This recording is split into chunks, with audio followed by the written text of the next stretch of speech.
Very, very inspired. If you're not inspired, that's your problem. The ark that is being built um, by Bishop Willie Paul and the family of Winners Chapel, it's so inspiring. The single largest auditorium in the world. I've been to different stadiums in the United Kingdom. None is as big as that. And I hear that they get to walk literally every day. There's thousands of jobs already. There's major development in that axis. As one that is in the real estate industry, I know how that is going to boost the economy. Oh God, how that is going to boost the economy. Do you know what it means for hundreds of thousands of people to gather weekly or monthly in a particular location? Like, that is almost like bringing a full, some communities are not even up to 100,000. Let's and if you add the basement and every other thing, it's over 150,000 actually. If we want to put all of the compartments, I think I heard Pastor Stephen Oga when he was talking about if you're putting everything together, it can. It is a major hub, all right, and lives are going to be transformed in that place. Families restored. The name of Jesus will be praised. You just a lot. Like, it is inspiring. And while we are still seeing what is happening, here comes our precious man of God, Pastor Chris, with another level of wisdom and part of what they're going to be showing to the world in November, which we saw a glimpse of a few days ago. I'm surprised that people are complaining about that. Like, wait. You complain about the largest single auditorium, which people are coming from different part of the world to come watch, to come see what's happening. It is transforming that place into, do you, oh God. And now I heard someone saying, "Oh, how many persons in the church can afford the cars that that that that's one of the arms that's one of the um one of the innovations, all right, that we're going to be experiencing, that we're going to be seeing the from what was unveiled by Pastor. And I'm surprised. Why do we choose to be dumb? Why do we choose to be unintelligent?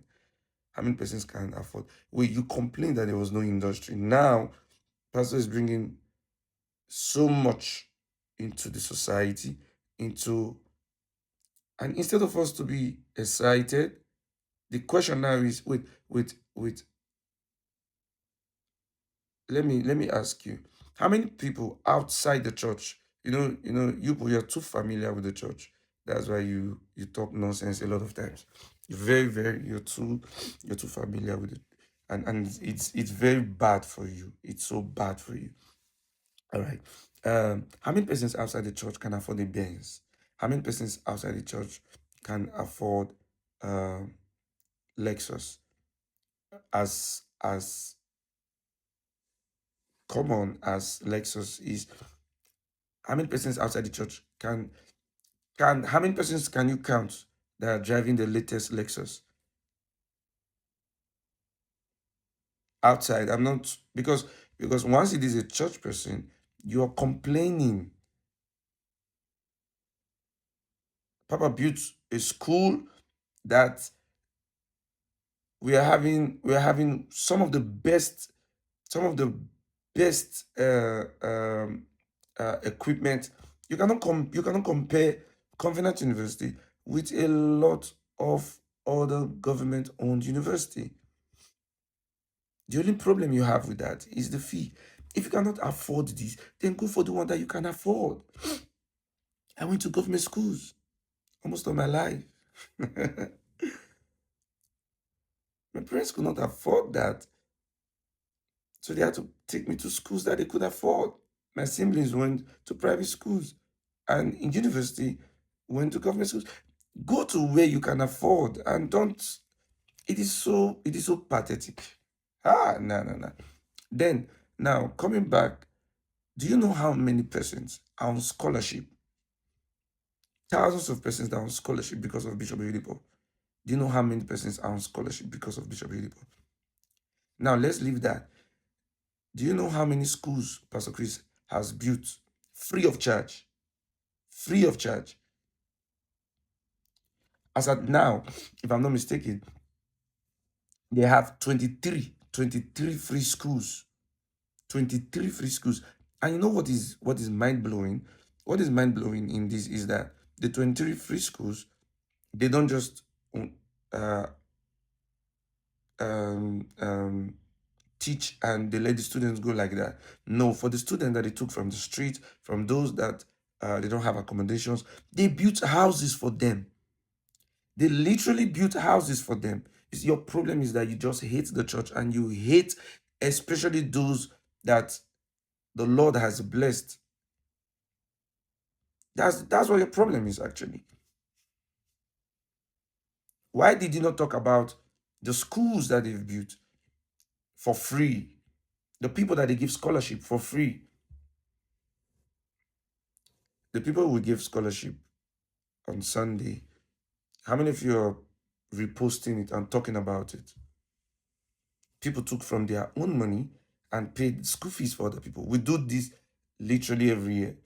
We just decided to post this year. This year.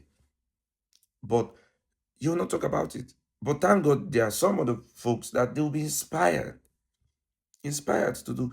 And some persons, oh, I want to pay the school fees of another person. I want to do this. If we in our little state can be transforming lives to the degree to which we can, and we learned most of these things from our fathers. We have seen how they bless lives. Apart from the fact that we have it as one of our core values to bless life, we have seen how they do it in ways that we're praying, God, if you help us, we will be able to do this and even more. Thousands of people on Bishop Oyedepo's scholarship uh, um, programs. You will not see that to talk about. 23 schools, 23 schools. Have you built one? Have you built one?